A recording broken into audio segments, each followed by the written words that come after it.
Time to go find Sunset Lady for the Afterglow Show.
Well, hello, Sunset Lady. Well, hello there, Alec Whittier. I'm glad I didn't lose my focus. It's pretty dark out there. It is very dark. Feels like midnight now. What's on your mind? Well, I just heard a bit of sad news. Went over the internet. Patricia Rutledge, who was Hyacinth on Keeping Up Appearances, used to love that show. Well, she's 96, so that's a wonderful thing. She had a long life. She's game, isn't she? She is, right. Yeah, she has a DBE She's or been something. knighted by the Queen. Exactly. That must be what the D is Dame instead of O. Okay, tomorrow is National Do Something Nice Day and Global James Bond Day and National Rhode Island Day. And Rhode Island is the smallest state we have in the Union, and it's the last of the original 13 states to join the Union. And there's 400 miles of coastline. They said put your sneakers on and go around the whole state. And also, they have a merry-go-round. I think they said theirs was the oldest, but I thought it had the oldest. But theirs has poles come from the ceiling, and I guess the horses go up and down or something. Whereas on the island, they're just a stick that's in the ground, in the bottom of the... The first carousel is Oak Bluffs. Yeah. For United States of America. Well, maybe it's similar in Rhode Island. But there must be a war going on to see who's the oldest. It's Oak Bluffs. Flying horses. Yeah. And also, tomorrow is National Chopsticks Day. And today is Cinnamon Bun Day and 10-4 Good Buddy Day and National Truckers Day. Okay, for famous birthdays, in 1895, Joseph Frank Buster Keaton, actor, comedian, filmmaker. He was in silent films in the 1920s. And they said he had a deadpan expression on his face, and they call him the Great Stone Face. And he was also a stuntman. And he was active from 1899 to 1966. So he lived a long time.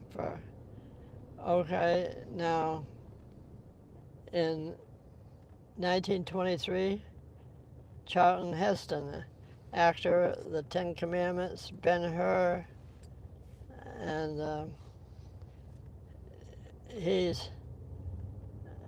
lived for 84 years. You know, he did that Planet of the Apes too, and that tons of stuff. And that Soylent Green, that was quite a movie. And so here's the birthday person tonight. Mr. Charlton Heston, a.k.a. John Charles Carter. Years active 1941 to 2003. He got the Presidential Medal of Freedom in 2003. There's his signature down there. Yeah, and I got to meet him on one of those art conventions for the editorial cartoonists. Did you know his birthday was 10-4, good buddy? No, I didn't. Yeah, that would have been a good one. But I'll tell you a story. Your father used to be part of the NRA, and he had this bullet, and I don't know whose name was on it, but anyway, he gave it to me to go to the convention, and because I knew Charlton Heston was going to be there.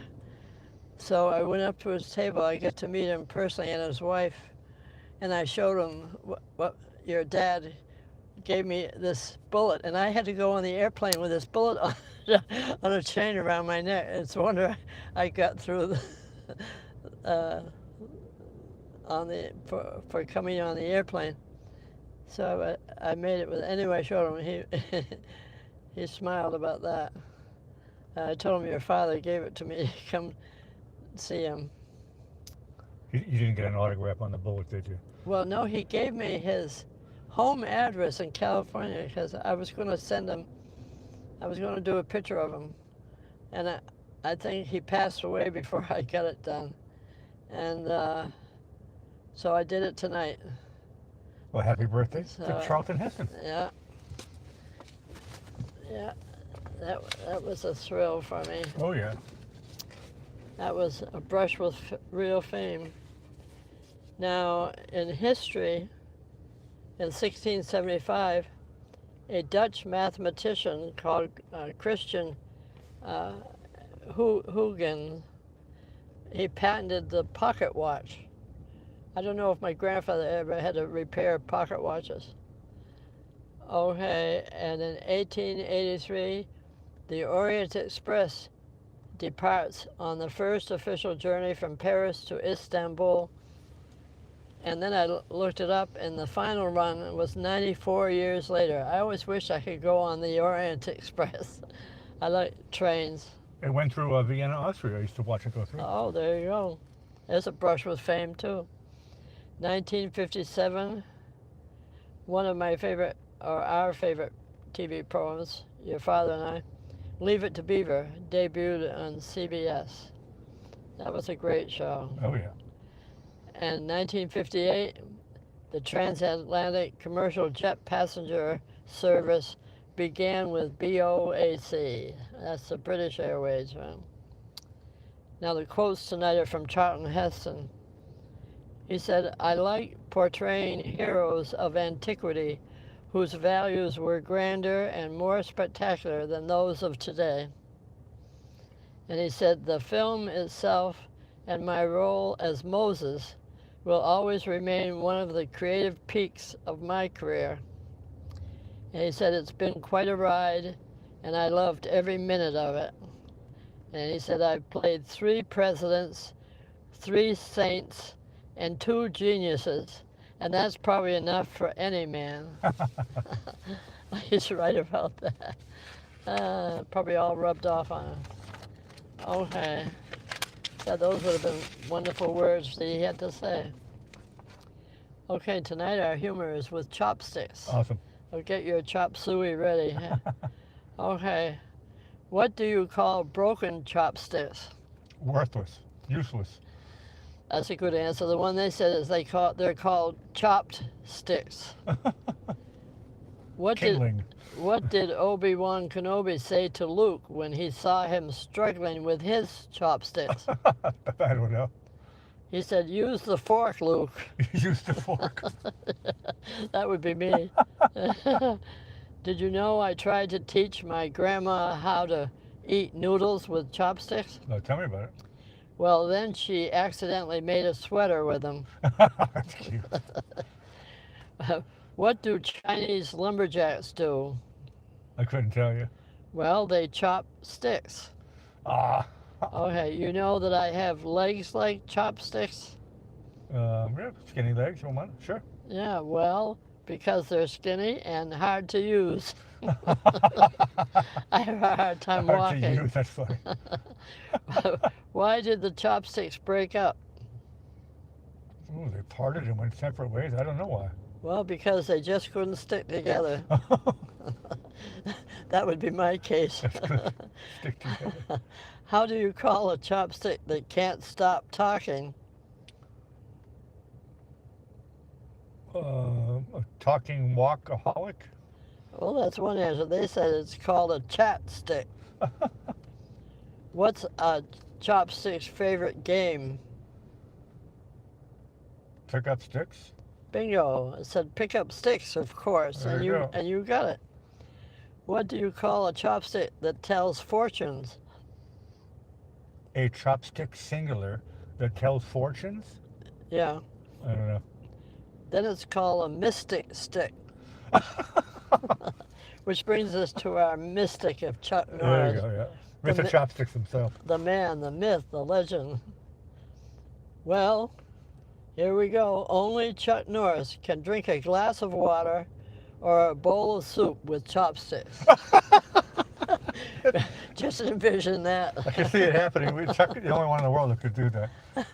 Awesome, awesome. You see, it's a very gray sky out here, but I did like the definition of all these different types of clouds and stuff. It's really nice lines. I said we have a plethora of gray clouds. I'm just glad I didn't lose the focus, but it was beautiful to look at, actually. We'll see what happens tomorrow.